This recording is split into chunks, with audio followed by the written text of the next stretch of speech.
뚫으면 통합니다. 매우 간단한 삶의 지혜. 여러분 안녕하십니까? 지금 황금소는 미얀마에서 지내고 있습니다. 미얀마는 5월에서 10월까지가 우기, 그러니까 한국어로 따지면 장마철이 되겠죠.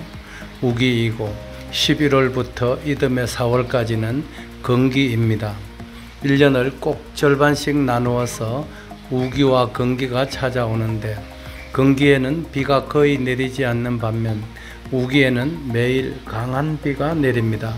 오늘도 미얀마에는 어김없이 천둥 번개를 동반한 비가 세차게 쏟아지고 있습니다. 비가 내리는 모습을 지켜보다가 문득 수십여 년 전 황금손이 청년 시절 대학에 다닐 때 서울 행당동에서 살던 시절이 생각나서 오늘 이야기를 시작합니다. 1985년 6월 하순 어느 날이었습니다.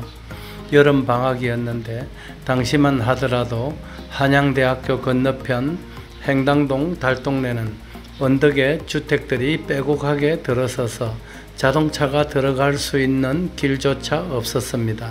집집마다 자기 집 경계에 블록담을 쌓아놓고 철제 대문이 있는 전형적인 달동네 마을이었습니다. 삐걱거리는 소리를 내는 녹선 대문을 열고 마당에 들어서면 두어 평 남짓한 단칸방 대여섯 개가 눈에 들어옵니다. 슬레이트 지붕을 얹은 벽돌집에 주로 자취를 하는 대학생들이 방을 한 칸씩 얻어서 사용하고 있었습니다. 무릎 높이에 미닫이 문이 있고 문 앞에는 연탄 아궁이가 있는 똑같은 모양의 방들이 연결되어 있었던 것입니다. 그 작은 아궁이에 연탄불을 피워 반찬이나 밥을 지어 먹으면서 생활을 꾸리는 가난한 대학생들의 보금자리였지요. 황금손이 사는 방도 그 중에 하나였습니다. 당시 방세가 보증금 30만 원에 매달 5,000원씩이었으니 객세지감을 느낍니다.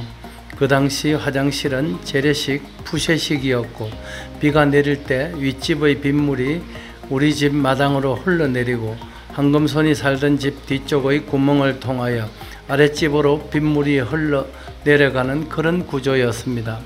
빗물이 빠져나가는 구멍을 수채구멍이라고도 했는데 그 구멍에는 철사로 만들어진 망이 쳐져 있어서 웬만한 이물질은 걸러지게 되어 있었습니다.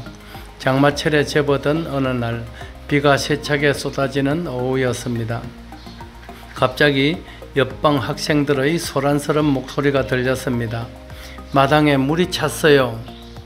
황금손이 문을 열고 내다보니 과연 비가 세차게 쏟아지는 가운데 마당에 물이 빠른 속도로 차오르고 있었습니다. 마당에 물이 차오르자 옆방의 학생들은 당장 연탄 아궁이에 물이 넘치지 않도록 수건이며 헌옷 등을 아궁이 주위에 쌓기 시작했습니다. 그러나 채 5분도 지나기 전에 아궁이는 넘쳐버렸고 아궁이가 넘치자 이제는 방으로 물이 들어오지 않도록 총력전을 펼치는 것이었습니다.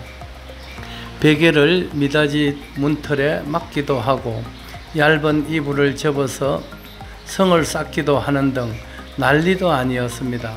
하지만 그것이 임시방편이지 불과 5분도 지나지 않아서 물은 문턱을 넘을 기세였습니다. 황금손은 옆방의 학생들이 하는 것처럼 방에 물이 들어오는 것을 막는 대신 팬티만 걸치고 수채구멍이 있는 부근으로 가서 두 손으로 바닥을 더듬었습니다. 수채구멍의 철망에는 과연 황금손의 예상대로 학생들이 먹고서 버린 라면 봉지 두어 장이 철망을 막고 있었습니다.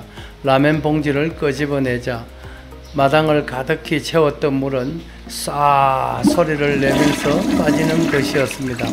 비는 여전히 쏟아지고 있었지만 수채구멍으로 나가는 물이 더 많다 보니 금방 마당에는 물이 다 빠졌습니다. 자기들 방에 물이 들어오는 것을 막으려고 애를 쓰던 사람들은 닭 쫓던 개 지붕 쳐다보듯 황망한 표정들이었습니다. 덕분에 황금소는 빗물에 시원하게 샤워를 하는 행복을 맛보았습니다.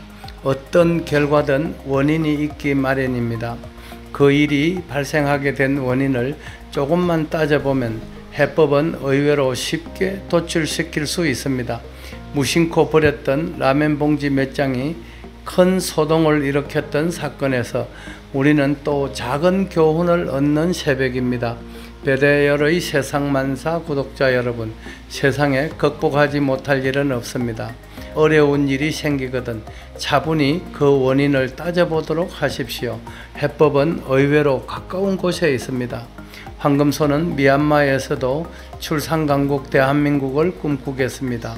꼭 이루겠습니다. 감사합니다.